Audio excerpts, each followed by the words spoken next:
సైన్యం ముందు దండెత్తి వచ్చే సైన్యం ఓడిపోయింది.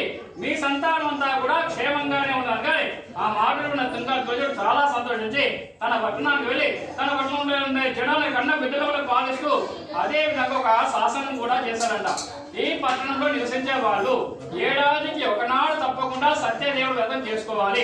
ఆ విధంగా చేసుకున్నట్లయితే ఆ కుటుంబాన్ని వెలివేస్తాను అని శాసనం చేసి తాను కూడా శాసనానికి బదులై తాను కూడా నియమాన్ని పాటిస్తూ బ్రతికి ఉన్నంత కాలం కూడా చక్కగా రాజ్యపాలన చేస్తూ అంతిమ మోక్షం పొందినాడంట.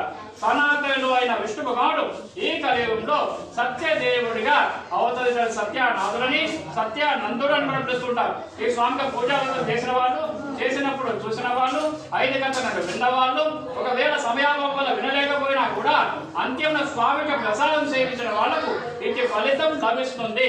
స్కంద విభాగాన్ని 5వ అధ్యాయ సమాప్త. జై గురు సత్య భగవానికి.